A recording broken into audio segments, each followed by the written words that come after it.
बोलो सजानंद स्वामी महाराज। मंगल मूर्ति महाप्रभु श्री सहजानंद सुखरूप भक्ति धर्म सुत श्री हरि समरु सदाय अनु परम कृपालु छो तमे श्री कृष्ण सर्वाधीश प्रथम तमने प्राणमु नामु वारंवार वंशीश नामु वारंवार वंशीश।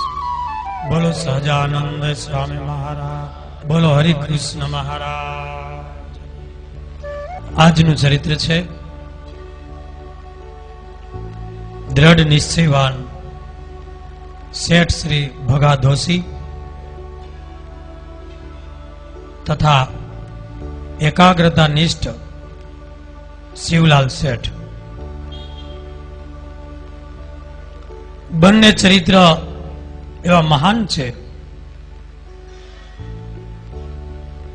કે આપણા તમામ ગ્રંથોની અંદર આ ચરિત્રો અત્યંત વિસ્તારથી લખાયેલા છે।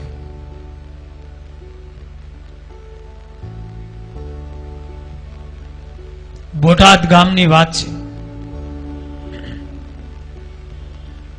ગઢપુરની અંદર ભગવાન સ્વામિનારાયણ સભા કરીને બેઠા છે। સામે 500 પરમહંસો છે। ભગવાન સ્વામિનારાયણ એમનો પ્રતાપ અને ઐશ્વર્યની વાતો પોતાના 500 પરમહંસો ગામડે ગામડે જઈ અને કરી રહ્યા છે। મહારાજ જેને આજ્ઞા કરે એ સંતો ગામડે નીકળી જાય છે।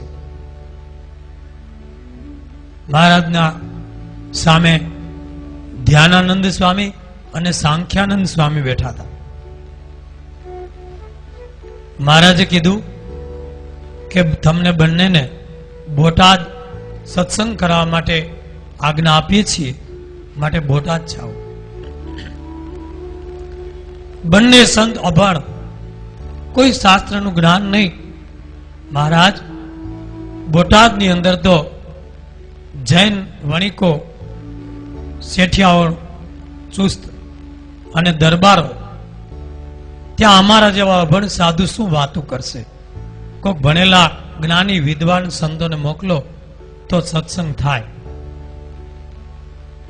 મહારાજ કે તમારા વર્તન વાતો કરશે, તમે જાઓ ધ્યાન ભજન કરજો। કોઈ આવી અને તમારી પાસે બેસે તો એને બે ભગવાનની વાતો જેવી આવડે એવી કરજો। આ તો ભાઈ ભગવાન સ્વામિનારાયણનો પ્રતાપ છે કે અભણ સાધુએ જે ગામના ગામ રંગી દીધા, શહેરોના શહેર। એ તો ભગવાનનો એક સંકલ્પ હતો। બંને સાધુ બીજા 2-4 સંતોને લઈ અને બોટાદ પધારે છે। કાંઈ જ્ઞાન નહીં, ખાલી માળા ફેરવતા આવડે, વાતુંય ન આવડે। ગામની બહાર જઈ એક વૃક્ષની છાયામાં ઉતર્યા અને 2 સાધુ અને બીજા 2-5 સંતો માળા કરે, મહારાજનું ધ્યાન કર્યા કરે, ગામમાં ભિક્ષા માંગવા જાય। જે કાચું પાકું ટાઢો ટુકડો કાંઈ પણ મળે એ એક વખત મેળવી અને ગોળા કરીને જમી લે, એકવાર જમે અને આખો દી માળા ધ્યાન કર્યા કરે, બીજું કઈ આવડે નહીં। ક્યારેક ક્યારેક ઉપવાસ પણ થાય, ભિક્ષા ન મળે ત્યારે। ગામના લોકોની અવર જવર થાય, આ સાધુઓને જોઈ અને મનમાં વિચાર આવે કે બીજા ઘણા બાવા સાધુઓ આવે છે પણ ખાવા માટે ધમાલ કરતા હોય, ત્રાગા કરે, હોકા, ચલમું, ગાંજો, વ્યસનથી ચકચૂર, પૈસો, કોઈ પ્રકારનો સદાચાર નહીં. અને આ સાધુઓ કેટલા દિવસથી આવ્યા છે, કેટલા નિર્મળ, કેવા શાંતિથી ધ્યાન ભજન કરે છે, કોઈ દી કોઈ માગતા નથી. એના મનમાં ગુણ આવ્યો. મહારાજે કીધું ને કે તમારી વર્તન વાતો કરશે. એટલે અમુક લોકો દેવી જીવ હતા ને એ સાધુ પાસે આવવા માંડ્યા.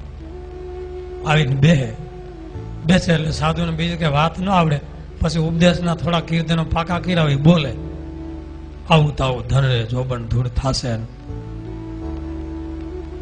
ભજી લે ભગવાનને સાચા સંતને મળીને. પછી જેવી આવડે એવી બેક વાતું કરે કે સ્વામિનારાયણ ભગવાન પ્રગટ થયા છે, અમે ના સાધુ છીએ, આશરો કરો, આ મનુષ્યનો દેહ છે, એડે ન વયો જાય. એટલે ધીમે ધીમે બધાને બહુ સારું લાગ્યું. અને ગામની અંદર અમુક લોકોએ વર્તમાન લીધા, સત્સંગી થયા કે આવા સાધુ જ આપણા જીવનો ઉદ્ધાર કરી શકે, સાચા સાધુ છે. બાકી તો કેટલાય આવ્યા ગયા. એટલે મહારાજનો સંકલ્પ હતો ને એટલે લોકો મીંડા આવવા. ગામના દરબારોને પણ સત્સંગ થઈ ગયો. ગામધણી બાપુ હમીર ખાચર, એના દીકરા દાહા ખાચર, બીજા શેઠિયાઓ, પારેખચંદ શેઠ અને ગામના એક અગ્રણી ધનપતિ ધનાઢ્ય શેઠ ભાઈચંદ, કે જે રાજા સાથે પણ પૂરો સંબંધ ધરાવે. ભાવનગર દરબારમાં એની ખુરશી પડે અને એ વખતમાં એ લાખોપતિ શેઠ, પણ ચુસ્ત જૈન, બીજા કોઈ આવે ને અરે કઈ લેવા દેવાની. પણ એના દીકરા હતા ભગા દોશી, જેનું આજે આખ્યાન આપણે કરવાનું છે. એ ભગા દોશી ધીમે ધીમે સંતોની પાસે આવ્યા. દેવી જીવ વાતો ગમી, સાંભળે અને આ સાચા સંતો છે. મને અંતરમાં શાંતિ થઈ ગઈ છે. સ્વામીજી મને વર્તમાન ધરાવો, મને તમારો આશ્રિત કરો, કંઠી બાંધો, મને ભગવાનને શરણે લ્યો.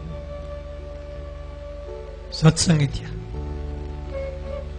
ભગા દોશી મોટું ખોયડું હરિભગત થયા, ઘેરે આવ્યા. પણ એના પિતાને જરી ગમ્યું નહીં. ભાઈચંદ શેઠ એના દીકરા ભગા દોશીને કહે છે, ભગા તે આપણી બાપ દાદાનો ધર્મ છોડી હું જૈનમાં અગ્રણી અને તું આ સ્વામિનારાયણ થઈ ગયો, આ મને બિલકુલ પસંદ નથી, તો કંઠી કાઢી નાખ, તું એ છોડી દે. એવા બાવા સાધુ તો કેટલા હેલાવતા હોય. ના પિતાજી, હું સત્સંગ કરું છું, આમાં તમને શું અડચણ છે? હું કોઈ ખરાબ રસ્તે તો નથી, વ્યસનને તમારી સેવા કરીશ. નહીં, મારી પ્રજા, હું જૈન છું તો ચુસ્ત જૈન જ હોવી જોઈએ.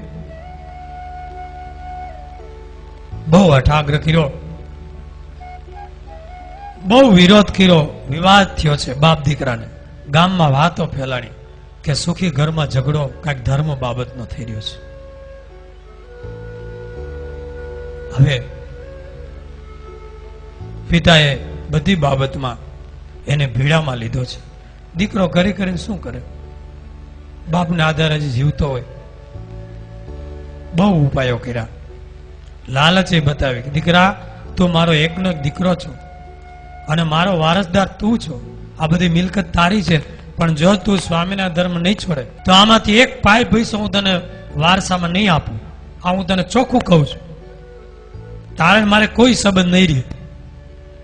ભગા દોશી કે પિતાજી, મેં કોઈ લોભ લાલચથી નથી આ પગલું ભર્યું, મને મારા એક આત્મકલ્યાણની પ્રતીતિ આવી છે, માટે હું નહીં છોડું. લાલચો આપી, ભય બતાવ્યો, તિરસ્કાર કર્યો, અપમાન કર્યું, પણ ભગા દોષી ભેગા નહીં અને બાપની સામે આ બાબતમાં ટક્કર લીધી. જેમ પ્રહલાદજીએ પિતાજીના કહેવાથી નામ ન છોડ્યું. પછી છેલ્લો ઉપાય ભાઈચંદ શેઠે અજમાવ્યો. ભાવનગર દરબાર ઠાકોર એમની સાથે એને બહુ ઘાટા સંબંધ. આને ભાવનગર બાપુ પાસે લઈ જાઓ અને બાપુના દબાણથી કે ભયથી આ ભગાવ મૂકી દે આ ધર્મ. આ એક ઉપાય અને શ્રેષ્ઠ છે. એટલે કઈ કામકાજનું બહાનું લઈ કે હાલ બેટા આપણે દરબાર પાસે જવું છે, તો કે હાલો.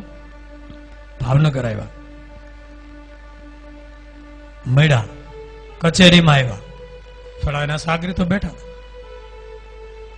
કેમ છે શેઠ? કે સારું છે, થોડી મુસીબત છે એટલે થોડો ઉકેલ લેવા આવ્યો છું. બોલો ને. તો કે મારો એકનો એક દીકરો હું ચુસ્ત જૈન. બાપુ આ કોને કહેવાય? તમે મારા એક વડીલ મિત્ર ને સ્નેહી છો. બાપુ આ દીકરાને તમે સમજાવો, ન મારું જીવન ઝેર થઈ જાય. મારા એક ઘરમાં બે ધર્મ, આ મારું માનતો નથી. એ સ્વામિનારાયણ થઈ ગયો છે, એને કયો છોડી દે. બાપુ ભાવનગર દરબાર બોલ્યા કે ભાઈચંદ, એમાં ખોટું શું છે? હું સ્વામિનારાયણ ધર્મને જાણું છું. એના સત્સંગીઓ બહુ સારી રીતે વર્તે છે, કોઈ રાજ્યના ગુનામાં નથી આવતા, ધર્મ પૂજા કરે છે. એટલે હું તો એ ધર્મ પ્રત્યે માન ધરાવું છું અને માના રાજ્યમાં તો ઘણા છે, હું એને આદર પણ આપું છું. એટલે તમારો તો મોટા ભાગ છે કે દીકરો આવો સત્સંગી બન્યો, માટે એને બિરદાવવો જોઈએ. એલા ભગા, હું તને ધન્યવાદ આપું છું એમ કરી વાહ થાબડો અને શિરપાવ આપ્યો. જો હું તમને શિરપાવ આપું છું. ખરેખર આવા દીકરા પુણ્યશાળી હોય એ જ આવો સત્સંગ સ્વીકારે છે. રાજી થયા. ભાઈચંદ શેઠને તો આમ માથે આપ તૂટી પડ્યું. હું આવ્યો તો એ રસ્તો કાઢવા અને આને થાબડીને શિરપાવ આપ્યો.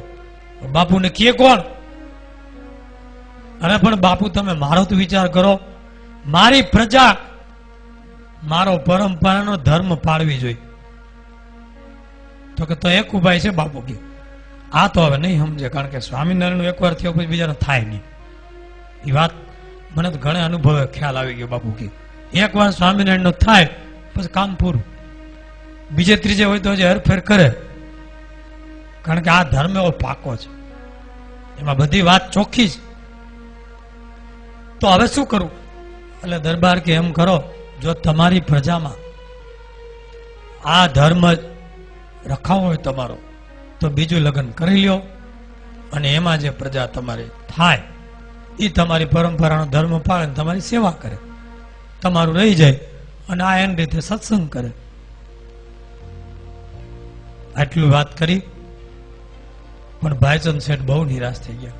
જુવાન દીકરો, આવી લાખોની કરોડોની મિલકત ઘેરે આવ્યા.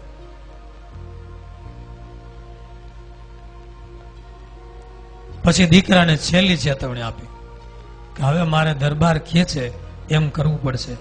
હું બીજું લગ્ન કરીશ અને એમાં જે વારસદારો થાય એને આ મિલકત થશે, તને કાંઈ નહીં મળે. આ કરોડોની મિલકત છે મારી. તો કે કાંઈ નહીં પિતાજી, મને બહુ મળી ગયું છે, અબજો અબજોથી નહીં વધારે, મારે કાંઈ જોતું નથી. હું સત્સંગ કરું, હું તમારી સેવા કરીશ, હું તો ભગવાનનું નામ લઉં છું, જેવી તમારી ઈચ્છા. તો કે મારું માનતો નથી, આજથી તું મારો દીકરો જ ન કહેવાય, આજથી આ તારી સાથે કોઈ સ્નેહ સંબંધ નહીં રાખું. તારે રહેવું હોય તો ઘરમાં રહે અને જવું હોય તો બીજે વયો જા. અને ભાઈચંદ શેઠે બીજું લગ્ન કર્યું. ગામમાં હાહાકાર, બધે વાતો થાય કે આમ જુઓ તો ખરા આવું થયું, બાપ દીકરાનો વિરોધ, એની મિલકતમાંથી એને વારસદારમાંથી કાઢી નાખ્યું નામ અને બીજું લગ્ન કર્યું. પણ ભગા દોષી ડીગા નહીં ભાઈ, અને બાપે એની હારે સ્નેહ સંબંધ તોડી નાખ્યો. ઘરમાં હોય તો ન હોય એવું વર્તન, કોઈ એની નોંધ જ નહીં લેવાની. પછી ભગા દોશી એની માટે ભજન કરે. હવે આ વાત ગઢપુર શ્રીજી મહારાજ પાસે પહોંચી કે બોટાદમાં એક મારો સુરવીર શેઠ ભગાવ દોશી પોતાના બાપની સામે સત્સંગ રાખી રહ્યો છે. અને મહારાજ એટલા બધા રાજી થયા છે. એ ગઢપુર સભામાં પરમહંસોની વચ્ચે વાત કરી કે સંતો તમે સહન કરો એટલું નહીં કે ગ્રહસ્થ એક યુવાન કરોડપતિ બાપનો દીકરો એ મારા સત્સંગ માટે, મારા ધર્મ માટે અને મારે માટે આજે એની મિલકત જતી કરીને બેઠો છે. આખા ગામમાં ચોરે ને ચૌટે વાતું થાય. ઈ છે ભગા દોશી. મહારાજે બહુ પ્રશંસા કરી, રાજી થયા. પણ ભગા દોશીનો તો નિર્ણય સરસ. બાપનું સમજાવવાની યુક્તિ તો ક્યારેક ક્યારેક ચાલુ જ હતી, માયના નથી. કીર્તનમાં લખ્યું છે, જ્યારે ભગવાનનું રટણ લાગે હમ તો એક સહજાનંદ સહજાનંદ ગાવે, અમારે મન સ્વામિનારાયણ દૂસરો ન ભાવે. સાંભળીએ કીર્તન. હમ તો એક સહજાનંદ સહજાનંદ ગાવે, અમારે મન સ્વામિનારાયણ દૂસરો ન ભાવે. હમ તો એક સહજાનંદ સહજાનંદ ગાવે, તીરથ સદન में स्वप्ने नहीं आवे, जैसे कोई द्रुत जड़ छास को न खावे. हम तो एक सहजानंद सहजानंद गावे, સહજાનંદ તાપત્રય તાપ કો બુઝાવે, દાનહી કે પ્રતાપ સે અપાર ગતિ પાવે. હમ તો એક સહજાનંદ સહજાનંદ ગાવે.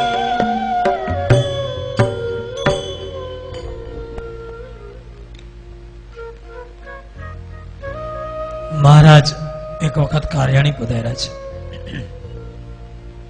બોટાદથી અમીર ખાચર અને અન્ય શેઠિયાઓ અને ભગા દોશી પણ મહારાજને બોટાદ પધારવા માટે આમંત્રણ દેવા જાય છે. કાર્યાણી, મહારાજ તમે બોટાદ પધારો. ભગા દોશીને મહારાજે બિરદાવ્યા. મહારાજ કે જરૂર બોટાદ પધારશું. અને મહારાજ બોટાદ ધામધૂમથી આવ્યા છે. બોટાદના દરબાર હમીર ખાચરના દરબારગઢમાં ઉતર્યા. સત્સંગીઓ ભેગા થઈ ગયા, શેઠિયાઓ આવ્યા અને આખું ગામ હલકીને ભેગું થઈ ગયું. દિવ્ય સભા થઈ. મહારાજે જ્ઞાનોપદેશ આપ્યો અને બધાને એમ હતું કે મહારાજ મારી ઘેરે જમે, મારી રસોઈ જમે, મારો થાળ જમે. ભગવાન હોય ત્યારે લાગણી બધાને થાય છે. પણ મહારાજ ટૂંક સમય જ રહેવાના હતા અને જમાડાઓ બાબતમાં ગડમથલ થતી હતી. મહારાજ કે અત્યારે જ નક્કી કરો કે કાલે કોની રસોઈ, બપોરે, સાંજે, એટલે કોઈને પછી ચિંતા નહીં. તો અમીર ખાચર કે મહારાજ મારા દરબારમાં ઉતર્યા છો એટલે કાલે બપોરની મારી જ રસોઈ, સંતો હરિભક્તો જેટલા આવે. મહારાજ કે ભલે. પછી બીજાની ત્રીજાને એમ ગોઠવાડી. બીજા દિવસ સવારે રસોઈની તૈયારી મંડી થવા. પણ ભગા દોશીને એમ થયું કે મારે મહારાજને જમાડવા. ભલે એની અમીર ખાચરની રસોઈ રહી પણ હું પણ લાવું એટલે જેટલું વપરાય એટલું. પણ બાપનો વિરોધ, ઘરમાંથી એક દાણો ક્યાંય લઈ ન જવાય. અને હાવ સંબંધ તૂટી ગયા હતા. પણ સવારે વહેલા ઉઠી કોઈને કીધા વિના, બાપને ખબર ન પડે એમ સીધું સામાન, ઘી, લોટ, ચોખા બધું સીધું લઈ આવી પાકું, અને સવારના પોરમાં વહેલા પૂગી ગયા. સંતો રસોડું ઠાકોરજી પૂજા કરે જે આવે ત્યાં તો ઢગલો કર્યો. એટલે મુક્તાનંદ સ્વામી વગેરે સંતોને કીધું, સ્વામી આ તો ભગાદોશી લાવ્યા છે. અમીર ખાચરને ખબર પડી. અમીર ખાચર કે મારી રસોઈ છે સ્વામી, કોઈનો એક દાણો કોઈનો લેવાનો નથી. કાલે વાત થઈ ગઈ. ભગાદોશી કે તમારું લઈ જાઓ, તમને મહારાજ કે દે. નહીં, મારું મહારાજના ઉપયોગમાં, સંતોના ઉપયોગમાં કેદી આવે? તો મહારાજની પાસે વાત ગઈ. મહારાજ કે એના પિતાનો વિરોધ છે, લેતા નહીં. મુક્તાનંદ સ્વામી કે તમે સમજાવો. મુક્તાનંદ સ્વામી કે ભગાદોશી તમારા પિતાનો વિરોધ છે, જો એ હા પાડે અને રાજી ખુશીથી આપે તો અમે સ્વીકારીએ, નહીં તો નહીં. જાઓ, પાછું લઈ જાઓ. ન છૂટકે પરાણે બધું સીધું સામાન લઈ ભગાદોશી ઘેરે આવ્યા. ઘેરે આવી એક ઓયડામાં મૂકીને બેઠા, પણ ઉદાસ, આંખમાં જળજળિયા કે મારો અન્નનો કણીકો પ્રભુ કે સંત સ્વીકારે નહીં. ઓહો. અને ઉદાસ થઈ ગયા, દિલગીર થોડા. ત્યાં એના પિતા ભાઈચંદ નીકળ્યા. આમ જોયું ને સામે ઉતરેલું મોઢું જોયું કે હું ભગા ઉદાસ બેઠો છું, શું છે તને? અને આ બધું હું આ ક્યાંથી લેવું આ બધું? એટલે ભગાદોશી ડરવા માંડ્યા, કા પૂછ્યું નથી ને બાપને ઉપાડી ગયો છે ને હવે કાંઈક તકલીફ થાય. એટલે પિતાજી મને ક્ષમા કરજો, તમને પૂછ્યા વગર મારા સાધુ ને મારા ભગવાનને જમાડવા બધું લઈ ગયો તો શું થયું? પણ એને ના પાડી. મારા પ્રભુએ ના પાડી અને મુક્તાનંદ સ્વામીએ ના પાડી કે તમારા પિતાની મરજી હોય, મંજૂરી હોય, ઈચ્છા હોય તો જ અમે સ્વીકારીએ, નહીં તો પાછું લઈ જાઓ. ભાઈચંદ શેઠને નવાઈ લાગી કે આ તો નવીન કહેવાય. નહીં તો આજે ગુરુઓ, સાધુઓ, બાવાઓ ખાવા માટે તો ધમાલ કરનારા આવે છે. આ જોઈ તે જોઈ ઓલું, અને આ તો સામેથી આવે તો પાછું મોકલી દે. ખરેખર એના ગુરુ સ્વામિનારાયણ મહાપુરુષ હોવા જોઈએ, એટલો ગુણ આવ્યો. એટલો ગુણ આવ્યો. પછી ભગાને કે હારું ભગા જા, મારી મંજૂરી છે, આપી જા. એટલે સરળ થઈ ગયું, અનુકૂળ થઈ ગયું. ભગાદોશી રાજી થઈ ગયા કે મારા પિતાએ કીધું છે, આલ્યો, સ્વીકારો, જ્યાં વાપરો વાપરજો. મહારાજની કૃપા થઈ ગઈ છે, બાપુજી રાજી છે. જયમાં રોકાયા. ભાઈચંદ શેઠે બીજું લગ્ન કરેલું, પણ એમાં એ કોઈ દીકરો જ નહીં, એને ભગવાન આપ્યો. અને એને વળી વળી વિચાર આવ્યા કરે કે ગમે એમ તો આ ભોગો મારો દીકરો ગુણિયલ સત્સંગી મારી સેવા કરે. અને પછી ધીમે ધીમે દીકરાને સ્વીકાર્યો, ધર્મ પાળવાની છૂટ આપી, અને બાપ દીકરો બે એક થઈ ગયા. સહન કરવું પડ્યું, પણ પછી બધું રેડી થઈ ગયું. પછી તો ભગાદોશી ધીમે ધીમે તો હાથમાં વ્યવહાર આવ્યો, લાખો કરોડોની સંપત્તિ. મહારાજની સાથે ફરે ઘણી વાર, ગામડે નગરોમાં. ગઢપુર આવે, ગઢપુરની અંદર સમિયા થાય, ઉત્સવ થાય, ધનથી એટલી બધી સેવાઓ કરે, કારણ કે પૈસાદાર, મહિમાથી ધનથી સેવાઓ કરે, ખૂબ સેવા કરે. અને વર્ષમાં 5 થી 7 એવી ઊંચી મોટી રસોઈઓ આપે, 500 પરમહંસ અને હજારો ભક્તોને જમાડે. સાટા, જલેબી, મોતિયા, પેંડા, ગુલાબ જાંબુ છૂટથી બધાને. અને એટલા બધા પોતે પ્રેમ ભક્તિ વાળા કે મારું અન્ન, મારું ભજન આ સાધુડાઓ જમે, આ મહારાજ જમે, હરિભક્તો જમે. એટલે પોતે બોટાદથી બ્રાહ્મણ કંદોઈ રસોઈયાઓ લાવી અને મહારાજની મરજી પ્રમાણે ગઢડામાં બધી રસોઈઓ બનાવડાવે અને જમાડે. ખૂબ સેવાઓ કરે. અને કોઈ ગરીબ હરિભક્ત હોય તો એને આર્થિક મદદ કરે છૂટથી. પૈસા થાય ત્યારે આપજો, ન થાય તો કાંઈ નહીં, તમે મહારાજના ભક્ત છો. એવા ભગા દોશી બહુ સત્સંગની સેવા કરવા માંડ્યા.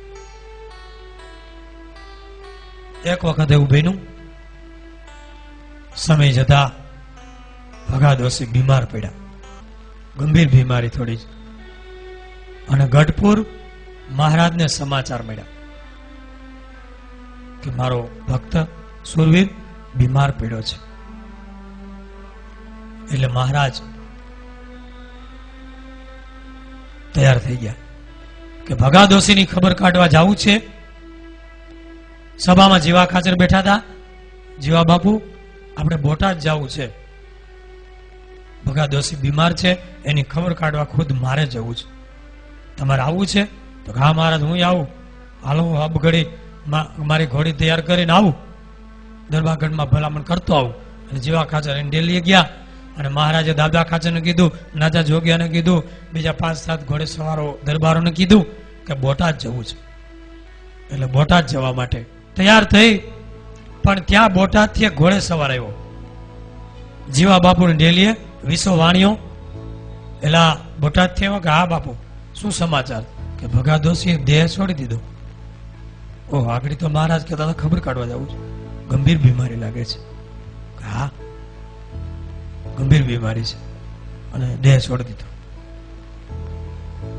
તો હવે ત્યાં શું જઈને કરવું? ત્યાં મહારાજ માણકીએ ઘોડે બેસી તૈયાર થઈ ગયા છે. દાદાને કીધું, નાજા જોગિયાને કીધું, બધા તૈયાર થઈ ગયા. મહારાજે જીવા બાપુને બોલાવો.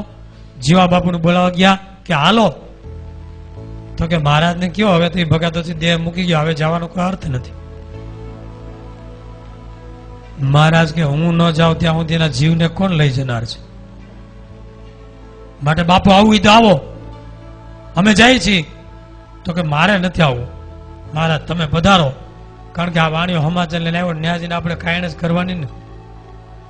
એટલે મહારાજ કે હારું બાપુ તમે રોકાવો, અમે જાય છીએ. એટલે મહારાજ માણકી ઘોડી દોડાવી મૂકી. નાજો જોગીઓ, દાદા ખાચર, સુરા ખાચર, સોમલા ખાચર મારતે ઘોડે બોટાદ. પણ ધોધમાર વરસાદ રસ્તામાં. મહારાજ પલળી ગયા, વસ્ત્રો પલળી ગયા, માણકી ઘોડીના પલાણ પલળી ગયા. દાદા ખાચરની પાછળ રહી ગયા. મહારાજ કે તમે નિરાયતે આવજો, હું નાજા જોગિયા જાય છે પેલા. પણ બધું પલળી ગયું, ગાળો ગાળો, પાણી પાણી, પલાણ ને બધું પડ્યું ને. એટલે નાજો જોગીઓ બોલ્યા કે મહારાજ જોને થઈ છે ને કાંઈ. મહારાજ કે હું થઈ છે? આવા તો 100 પલાણ ને 100 વસ્ત્રો પડે, પલળી જાય તો એ ભગા દોશી ઉપર બધું ઘોડ્યું એને માટે ઓછું જ છે. એવો મારો ભક્ત છે. હાલ જલ્દી ઘોડું વાગતા રૂકે. એમ કરીને મારતે ઘોડે બોટાદ આવ્યા. અમીર ખાચરના દરબારગઢમાં બધાયરા. અમીર ખાચરે મહારાજને આવકાર આપી, ઢોલે બેસાડ્યા, ભીના વસ્ત્ર બદલાવી કોરા વસ્ત્ર આપ્યા. મહારાજને કીધું મહારાજ થાળ જમી લ્યો, થાયકા હશો. મહારાજ કે પછી પેલા ભગા દોશીની ખબર કાઢવા જવું છે. અને તરત મહારાજ વસ્ત્ર બદલી, મોજરી ધારણ કરી, હાથમાં છડી લઈ અને ભગા દોશીને ઘેરે જાય છે.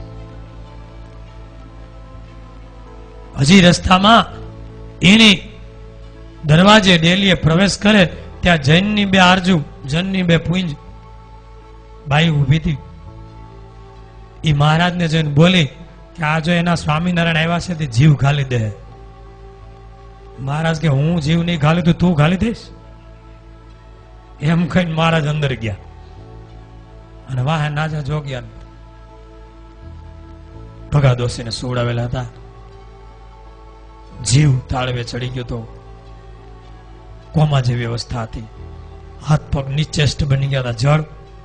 આજુબાજુ બધા બેઠા હતા ઉદાસ. ઘડીઓ ગણાતી હતી.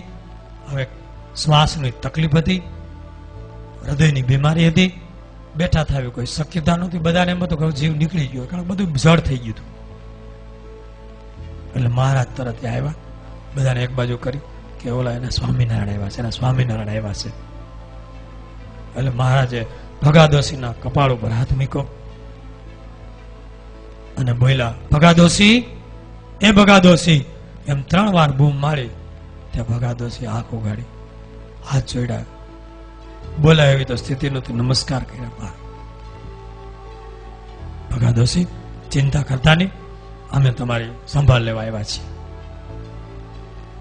મહારાજ કીધું કે આને કઈ ઔષધિ કરી કે નહીં? મહારાજ ઔષધિ તો ઘણી કરી, પણ બેઠા થઈ શકે એવું નથી. મહારાજ કે દહીં છે? દહીં લાવો. દહીં છે, દહીં આપો, એમાં સાકર નાખો, દળેલી સાકર મિક્સ કરો. ત્યાં ભગા દોશીના કાકા કે મહારાજ આને શ્વાસની બીમારી છે, આને દહીં સાકર ન અપાય, એ મરી જાય.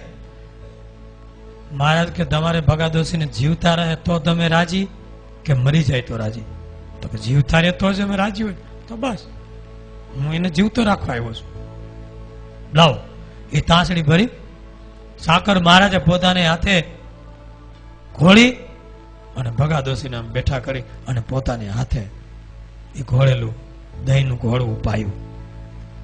પણ જેવા અંદર ઘૂંટડા ગયા, અંદર શાંતિ થઈ ગઈ. શરીરમાં બળતરા ચાલતી હતી, એ કોઠા શાંત થઈ ગયા અને બધી પીડા શમી ગઈ. મહારાજ કે ભગા દોશી સુઈ જાઓ, તમારે 2 દિવસનો ઉજાગરો છે, 2 રાતનો. હવે તમે આરામ કરો, અમે પાછા 2 દી પછી આવશું. બધાને કીધું આને કોઈ વિક્ષેપ કરતા નહીં, સુવા દેજો.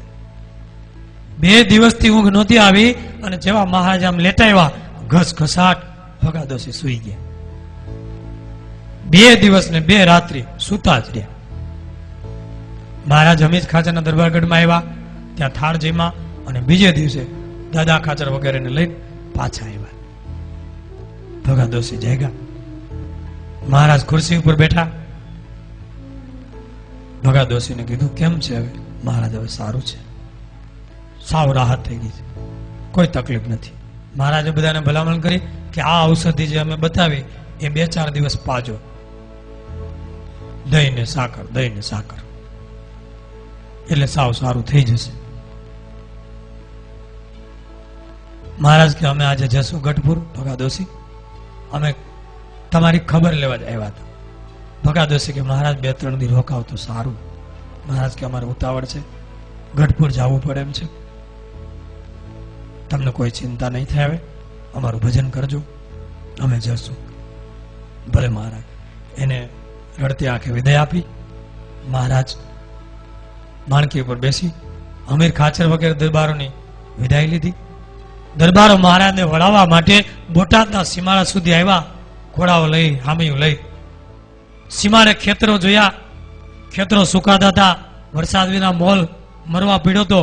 મહારાજે દરબારને પૂછ્યું, દાહા ખાચરને, આ બધા ખેતરો કોના છે? કે મહારાજ તો અમારા છે. આ મોલ? કે મહારાજ વરસાદ વિના સુકાય છે, કંઈક દયા કરો તો જીવી જાય મોલ. મહારાજ કે જાઓ, હમણાં જ વરસાદ થશે. જ્યાં એક વાદળી ચડી છે ને, હમણાં આ બાજુ આવશે અને વરસશે. તમે ઘેરે પહોંચો એ પહેલા ધોધમાર વરસાદ થશે, ઝડપથી ઘરે જાઓ, અમે નીકળીએ છીએ. મહારાજ નીકળ્યા મારતે ઘોડે અને આ બાજુ એ વાદળી આવીને ઘટાટોપ છવાઈ ગઈ. વરડસમ વીજળીઓ મંડી થવા, ગાજવીજ સાથે ધોધમાર વરસાદ. પેલા ઘેરે પૂગ્યા ન પૂગ્યા ત્યાં તો વરસાદ આંબી ગયો. મહારાજે એનું પણ કામ કર્યું, ભગા દોશીનું પણ કાર્ય કર્યું. એટલે જ કીર્તનમાં લખ્યું છે, ભક્ત જનોના દુખડા હરો છો, કારજ સઘળા કરો છો. ભક્ત જનોના દુખડા રોચો, કારજ સઘળા કરો છો. દાસ મગન પર મેર કરો તો, ભવના બંધન છૂટે અમારા, ભવના બંધન છૂટે. વાલા લાગે મુને પ્યારા લાગે, ભક્તિ માતાના વા રે જય સહજાનંદ સુખકારી. પ્રગટ પ્રભુ સુખધામ તમારું, અખિલ બ્રહ્માંડ ન્યારું.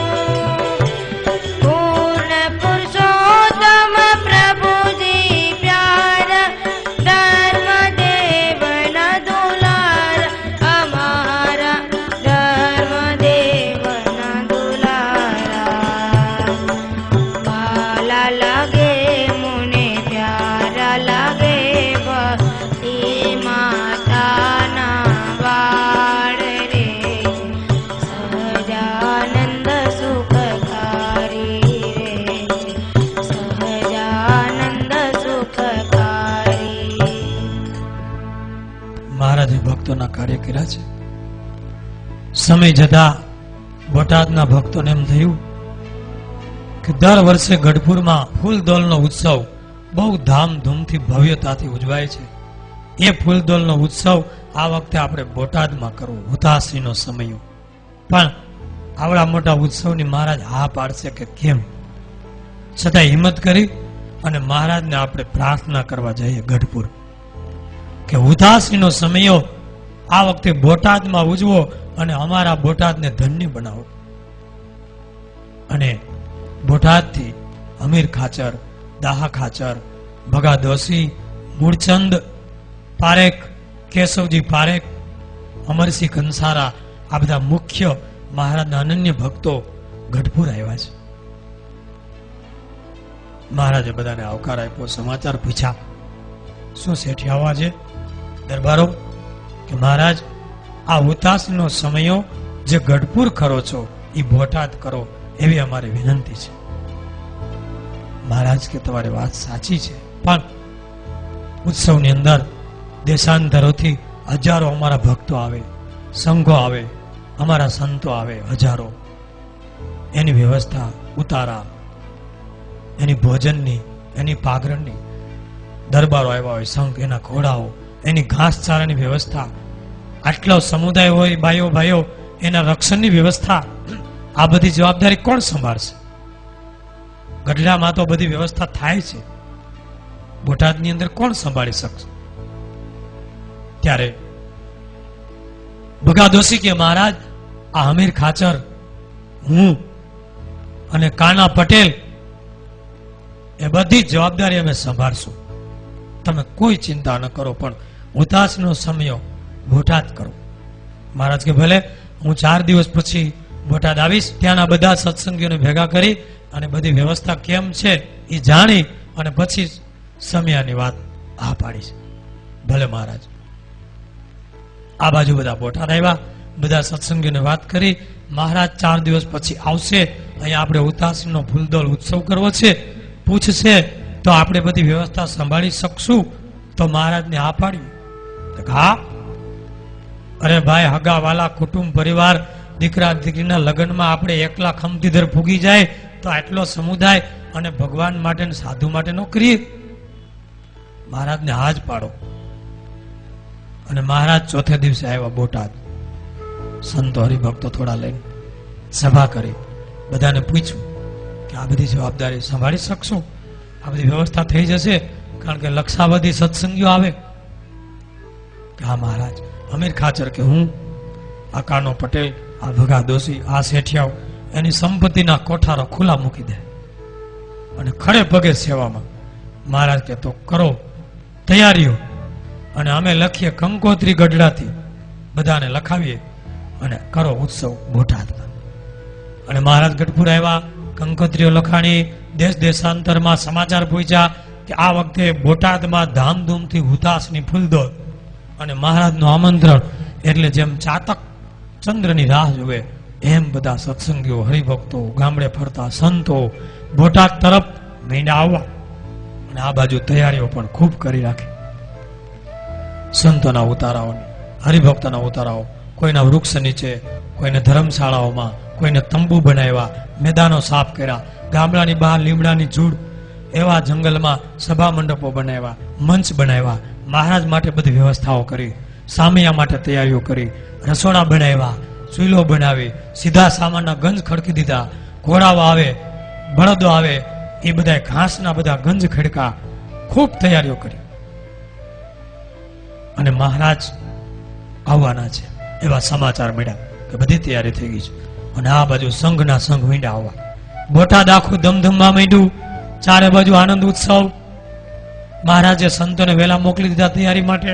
અને મહારાજ રોજા ઘોડા ઉપર બેસી જરિયાની પોશાક ધારણ કરી અને 200 ઘોડે સવારો, દરબારો, 100 જેટલા પાળાઓ, બંદૂકધારી, તલવારો અને ગાજતે વાજતે સાધુઓ સાથે મહારાજ આવ્યા છે. બોટાદમાં ઢોલ નગારા અને શરણાઈઓ વાગવા માંડ્યા. મહારાજનું સામયું નીકળ્યું છે. આખું બોટાદ દર્શન માટે ઉમટ્યું છે. કેવું વાતાવરણ હશે? પ્રેમાનંદ સ્વામીના કીર્તનમાં સાંભળીએ, આજ પ્રીતમ ઘેર આવ્યા. હારે મારી આજ પ્રીતમ ઘેરે આવી હારે ભરી થાળ મોતી રે વધાવ્યા ધીરે મારે આજ પ્રીતમ ઘેરે આવ્યા હાર પેલા નીરવું ને તે નવરાવ્યા હારે પછી પ્રીતમ આઈ પધરાવ્યા ધીરે મારે આજ પ્રીતમ ઘેરે આવ્યા હારે મેં ભોજન જમાડ્યા ભાત ભાતના હારે વાલે આપ્યા તે સુખાય કાંતના ધીરે મને આજ પ્રીતમ ઘેરે આવ્યા હારે પેલું પરઠ્યું હતું તે વીણ પાળ્યા હારે વાલો એ તે કરીને મુદને મળ્યા ધીરે મારે આજ પ્રીતમ ઘેરે આવ્યા. ધામધૂમથી મહારાજ બોટાદમાં પધાર્યા. અબીલ ગુલાલ ઉડવા મીંડા છે. બંદૂકોના એકી સાથે અવાજો થઈ રહ્યા છે. ઢોલ નગારાની આમ ભીડ બોલી રહી છે. અવાજ હજારો નરનારીઓ દર્શન કરે છે. ગાજતે વાજતે મહારાજની પધરામણી થઈ. દરબારગઢમાં પધાર્યા. પછી મહારાજ ઉતારા કરી સંઘને ઉતારા અપાવી પાર્ષદોને બધાની વ્યવસ્થા દરબારોએ કરી અને પછી સભા થઈ છે. મંચ ઉપર મહારાજ પધાર્યા છે. પ્રેમાનંદ સ્વામી, બ્રહ્માનંદ સ્વામી વગેરે ખૂબ સંગીત સાથે સુંદર કીર્તનો ગાવણું કર્યું છે. મહારાજ રાજી થયા છે. સભામાં મહારાજ પોતાની અમૃત વાણીથી જ્ઞાનોપદેશ આપતા સૌના મનના સંકલ્પ કીધા છે. હજારો લોકો સત્સંગી બની ગયા, વર્તમાન ધરાવ્યા. સંકલ્પો, ઈચ્છાઓ મહારાજ મીંડા કહેવા ત્યારે અમુકના મનમાં બીક લાગી કે આપણા મનમાં આવી ગળમથલ હાલે છે અને ક્યાંક મહારાજ કહી દે અને ધીમે ધીમે સભામાંથી હરકવા માંડ્યા. મુક્તાનંદ સ્વામી કે મહારાજ આ જીવના સંકલ્પો હવે કેવા રહેવા દ્યો, નકર કલ્યાણ થાય એમ નથી, દયા કરીને આમનો ગાડું હાકો. મહારાજ કે હારું. બીજે દિવસે ગામમાં પધરામણી ગોઠવી ઘેરે ઘેરે અબીલ ગુલાલ ઉડાડતા ગાજતે વાજતે ઘેરે ઘેરે પધરામણીઓ થઈ છે. ગંગારામ આદિક ભુજથી મલ્લો આવ્યા હતા. એની મલકુસ્તીનો પણ એક કાર્યક્રમ રાખેલો. મલ્લોએ મલકુસ્તી કરી અને મહારાજને રાજી કર્યા. ભગા દોશીએ સત્સંગીએ જરિયાની વસ્ત્રો દ્વારા ભેટ સોગાદો દ્વારા મહારાજની પૂજા કરી. વસ્ત્રો, અલંકારો, સાધુઓને ધોતિયા ઓઢાડ્યા અને કિંમતી બધી ભેટ સામગ્રીઓ ધરી છે. બધાની ઉપર મહારાજ રાજી થયા. મહારાજ કે ભગા દોશી, અમે તમારી ઉપર રાજી થયા છીએ, માગો, જે વર માગો હોય તે માગો. મહારાજ બસ એક વાર આપજો, તમારા ચરણોમાં આવીને આવી પ્રીતિ રહે અને મારા વંશમાં કાયમ સત્સંગ રહે, આવા આશીર્વાદ આપજો. મહારાજ કે ધન્ય છે વણિક તમારી બુદ્ધિને, તમને અમે વર આપ્યો. બધાને આશીર્વાદ આપ્યા છે. પછી મહારાજ પ્રેમથી ઉત્સવ સમય પૂર્ણ કરી અને મહારાજ ગઢપુર પધાર્યા છે. એ ભગાદોશીના વંશમાં એના જ પુત્ર શિવલાલ શેઠ, જે આજે બીજું ચરિત્ર છે, એના દીકરા શિવલાલ શેઠ ગીતાજીના 6 અધ્યાયના 41મા શ્લોક પ્રમાણે સુચિનામ શ્રીમદામ ગેહે યોગ ભ્રષ્ટો ભીજાયતે. સુખી શ્રીમંતને ઘેરે એવા મુમુક્ષુ આત્માને જન્મ આપું છું.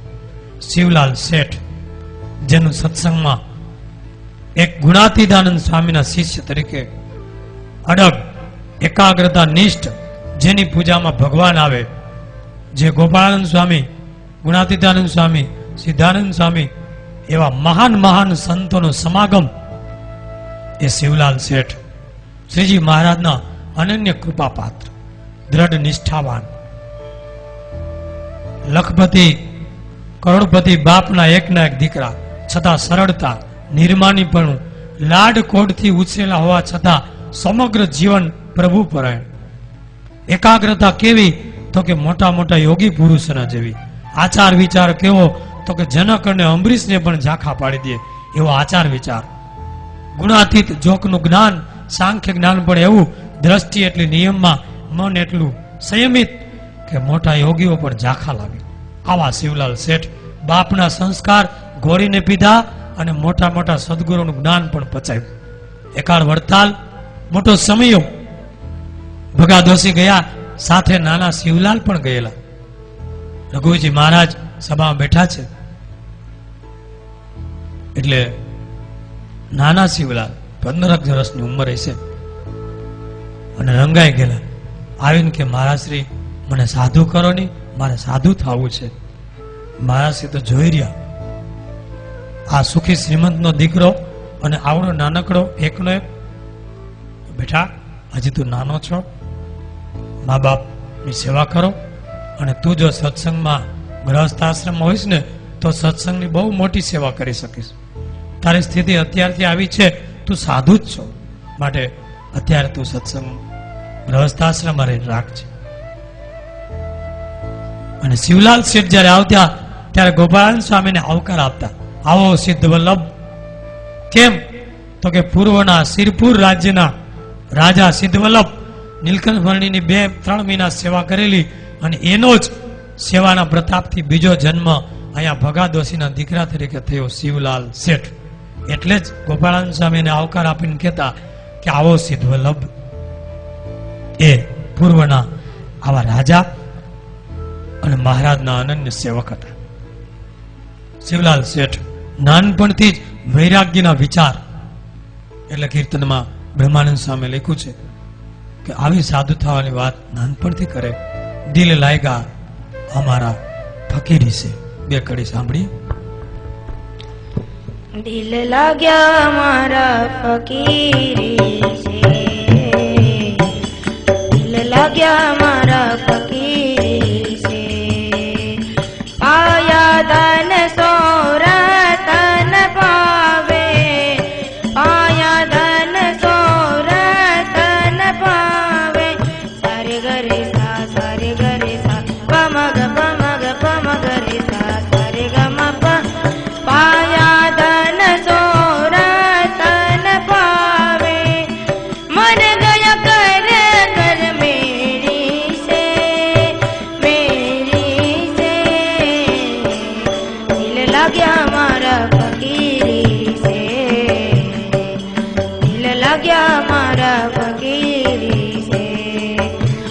બ્રહ્માનંદ કહે આનંદ પાએ, બ્રહ્માનંદ કહે આનંદ પાએ. અદલ બ્રહ્મ કમીરી સે, કમીરી સે. દિલ લાગ્યા મારા ફકીરી સે, દિલ લાગ્યા મારા ફકીરી સે. એ શિવલાલ શેઠ, એની દ્રષ્ટિ કેટલી એકાગ્રતા હતી. ઘેરે કઈક પ્રસંગ, વ્યવહારિક પ્રસંગ, સગાવાલા ખૂબ આવેલા. એમાં પ્રસંગ પૂર્ણ થતા બધા પોતપોતાને ઘેરે ગયા, પણ શિવલાલ શેઠ તો પોતાનું ભજન ધ્યાન એમાં લીન. ક્યાંય બહુ બીજી લાંબી વાત નહીં. સગાવાલાને ટાઈમ પૂરતું મળવું હોય તો મળે, નહીં તો ભજન. ઘર, દુકાન અને મંદિર, આ 3 જ એનું ઠેકાણું. પેઢી બધા વિદાય લીધી, એના સાળી રોકાયેલા. એ રસોઈ બનાવે, પીરસે, કામકાજ કરે. એમાં એકવાર પીરસતા હતા, ઘી આમ પીરસતા હતા, વધારે પડ્યું, હા કરવા ગયા, ઊંચું જોયું. 4 મહિનાથી રોકાણ હતા અને બોલ્યા એટલે તમે ક્યારે આવ્યા? એની સાળીને આઘાત લાગ્યો. ઘરમાં જઈને કીધું કે આવો પ્રશ્ન પૂછે છું, 4 મહિનાથી છું. તો કે એનું ખોટું નહીં લગાડતા, એની દ્રષ્ટિ સંયમિત, એને ભજન સિવાય કઈ રસ નથી. કોણ આવે કોણ જાય એ પોતાના ભક્તિમાં મસ્ત છે. આવી સ્થિતિ એની હતી. એકવાર પોતાના દુકાનના રસ્તે, પેઢીના રસ્તે જતા એક જૂનું મકાન પડી, એની ઉપર નવી મેળી થઈ. 6 મહિના થઈ ગયા. એમાં એકવાર છીક આવીને ઉપર જોયું અને બોલ્યા એટલે આ ક્યારે થઈ ગયું? 6 મહિના પછી. આજુબાજુના લોકો હસવા માંડ્યા કે આ 6 મહિના થયા, મકાન થઈ ગયું, તમને ખબર નથી? તો મને ખ્યાલ નથી. આવી દ્રષ્ટિ એની સંયમિત હતી. ભજન કરવું હોય ને એને આમ ચકળ વકળ જોવાય નહીં. ભગવાન હૃદયમાં રાખવા હોય ને એને દ્રષ્ટિ પણ એટલી સંયમિત જોઈએ. મહારાજ કે નેત્ર ઇન્દ્રિય અને શ્રોત્ર ઇન્દ્રિયને વિશેષ કરીને જીતવી પડે છે. એમનામાં ભક્તોના આખ્યાન ગવાતા નથી. પિતાની સાથે ગઢપુર જતા રસ્તામાં પિતા અને કાકા બધી વાતો વડગા ગામ ગપાટાએ. શિવલાલ શેઠ માળા કરે. ગઢપુરનો સીમાડો આવ્યો. પિતાજીને કીધું કે આખે રસ્તે વાતો કરાવ્યા, આનું ખેતર આવું ને આમાં એટલું પાક છે ને આ તો કાચું હોનું છે ને આ વખાયરું ભરા હે, આમાં આપણી વખાયરમાં કેટલું આવશે? તો કે આમાં થોડું આવે.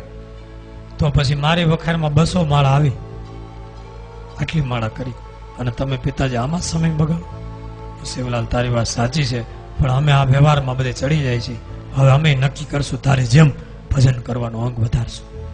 આવી શિવલાલ શેઠની ભજનની પણ રુચિ અને અખંડ ભજન કરવાની અભ્યાસ અને આવી ટેવ હતી. ટેવ પાડી તો પડે, બાકી લોલા હાયકા કરવું જ કઈ વાંધો નથી. આમને 60 ગયા નથી જાહે વાતું હાંભળ્યા કરીને અને અમે કીધા કરી, પણ કરશું તેથી થાય, બાકી છેડો આવી જવાનો છે. ગુણાતીતાનંદ સ્વામીના શિષ્ય ગુણાતીતાનંદ સ્વામી વડતાલ સમયે જાય વર્ષમાં 2-3 વાર, એટલે રસ્તામાં બોટાદ 2-4 દી રોકાય અને શિવલાલ શેઠ સમાગમ કરે, પછી વડતાલ જાય અને દર વર્ષે 2 મહિના જુનાગઢ આવે. અને ગુણાતીતાનંદ સ્વામી સાથે એવું હેદ બંધાઈ ગયું, જીવ જોડી દીધો. અને ગુણાતીતાનંદ સ્વામી પણ આમ એને બ્રહ્મરૂપ કરી દીધા. નિધડક થઈને બધું કહી શકે. ધનાઢ્ય હોવા છતાં, શ્રીમંત હોવા છતાં સ્વામી એના ઉપર એને એટલો ભરોસો કે નિધડક થઈને ભર સભામાં એને વઢી શકતા. એકવાર કઈક મોઢામાં મોર જેવું સોપારીનો કટકો મોઢામાં રાખેલો કટ અવાજ આવ્યો, એટલે એ વખતે સ્વામી બોલેલા કે આમાં આવો બ્રહ્મરસનો સ્વાદ મૂકી અને કોણ કૂતરો હાડકું કરડે છે?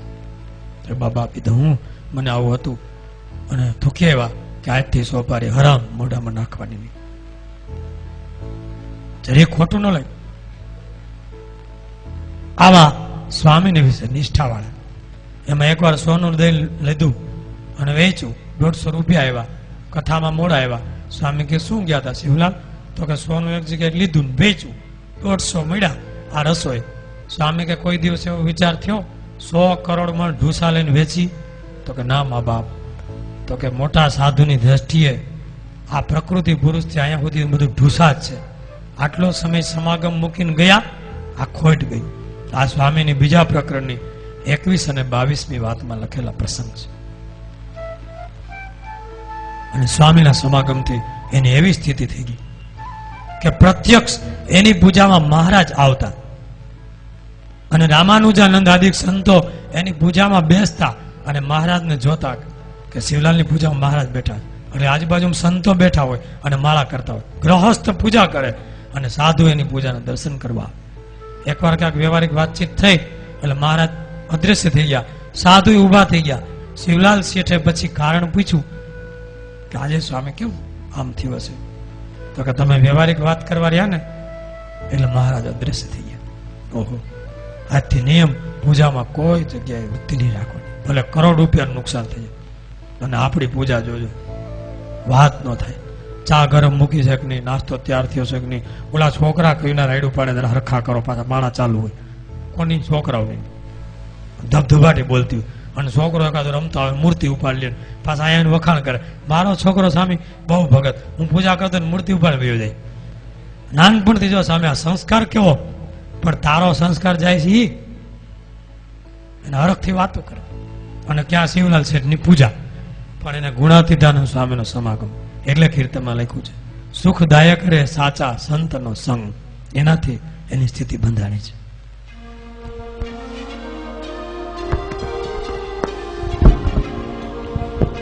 સુખદાયક રે સાચા સંતનો સંગ, સંત સમાગમ કીજીએ, જીએ સંત સમાગમ તીતળે, આશા તૃષ્ણા રે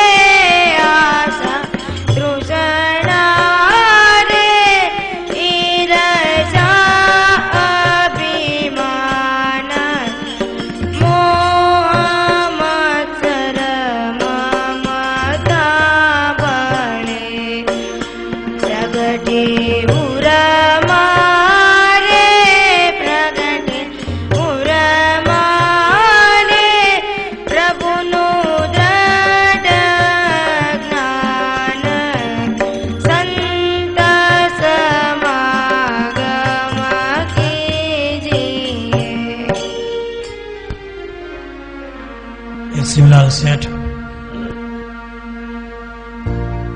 એવા મહાન ભક્ત, સંપ્રદાયની એને એવી સેવાઓ કરી છે કે જે આપણા ગ્રંથોમાં લખાયેલી છે. હસ્તલિખિત પ્રતો લહિયાઓ પાસે લખાવી વચનામૃત, કીર્તનોની, ઉપદેશોની, સંતોની વાતોની, ગ્રંથોની કેટલાય સાધુઓને આપી મંડળે. એક પત લખાવાની વખતે 60-70 રૂપિયા થતા.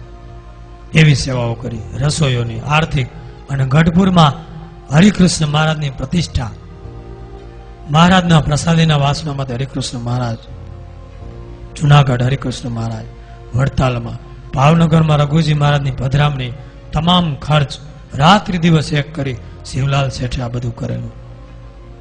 પણ ગુણાતીતાનંદ સ્વામી એક ટકોર કરેલી કે તમે આ પ્રતિષ્ઠા કરી પણ તમારા જીવ સામું જોવ, અડધો સત્સંગ રહ્યો છે, માટે મારી સામે 2 મહિના વાતો કરીને ત્યારે પાછો જીવ મર્યો તેવો થાય. આ મા બાપ અને પાછો સત્સંગમાં લાગી જતા. એ મોટા સંતની દ્રષ્ટિ અને આવા ભક્તો. એ ભાયાત્માનંદ સ્વામી બીમાર પડ્યા, વાગડમાં અણિયાળા ગામમાં રહે. શિવલાલ શેઠે એમની ખડે પગે છેલ્લી ઉંમરે સેવા કરી. સ્વામી 8 મહિના અગાઉ કીધેલું, ભાયાત્માનંદ સ્વામી કે હું ધામમાં જઈશ એટલે મોટા સંતો, હરિભક્તો ખૂબ દર્શને આવતા અને છેલ્લે થોડા પરાધીન. એટલે શિવલાલ શેઠ ખડે પગે સ્નાન કરાવવાથી માંડી બધી સેવા પોતે જાતે કરતા. અને જેટલા સત્સંગીઓ આવે એ બધાની જમવાની વ્યવસ્થા રસોડા બનાવીને કરેલી. અને સ્વામી ધામમાં જતા પહેલા શિવલાલ શેઠ ઉપર એટલા રાજી થઈ ગયા ભાયાત્માનંદ સ્વામી કે માગ શિવા આવો શ્રીમંત શેઠનો દીકરો અને મારી આવી નીચી ઠેલ કરી, માગી લે તારે જે જોઈ. મા બાપ મારે તો બધું છે, ભગવાનની તમારી કૃપા છે, બીજું શું જોઈ? તો કે ના માગ, મારી પાસે કોઈ વસ્તુ નથી, હું તને ન આપી શકું, મહારાજની દયા છે, માગી લે. તો કે મારે બીજું કઈ નથી જોતું, પણ તમારા 13મા દિવસે મને ધામમાં તેડવા આવજો. સ્વામી નામ હવાચક થઈ ગયા, મુખે હાથ દીધી. અરે શિવા, આ શું માગેશ તું? હજી તારી ઉંમર નાની? ના મા બાપ, તમે વચન આપ્યું છે તો મને આ વચન આપો. સ્વામી કે જેવી મહારાજની ઈચ્છા. સારું, તને હું મહારાજ તેડવા આવશું 13મા દિવસે. ધન્ય છે આ સંસારમાં પણ જેને સંસાર એડો નથી. અને સ્વામી પછી કહેલી તિથિ પ્રમાણે ધામમાં ગયા. અને શિવલાલ શેઠે લાખોનો ખર્ચ કરી હજારોને જમાડ્યા, કથાઓ કરાવી. અને થોડો સમય પછી 10 દિવસ પછી શિવલાલ શેઠને નાકમાં એક ફોડકી થઈ, તાવ આવ્યો, મંદિરે અઠવાડિયું રહ્યા. અને 13મા દિવસે બરાબર બધાને જય સ્વામિનારાયણ કહી મને મહારાજ તેડવા આવ્યા છે, શરીર છોડી અને ધામમાં આવી ગયા છે. આવા આપણા શાસ્ત્રમાં, ગ્રંથોમાં અમર ભગા દોશી અને એના પુત્ર શિવલાલ શેઠ એ બેની વાત કરી છે. અહીંયા વાત પૂર્ણ કરી છે. બોલો સહજાનંદ સ્વામી મહારાજ, બોલો હરિકૃષ્ણ મહારાજ.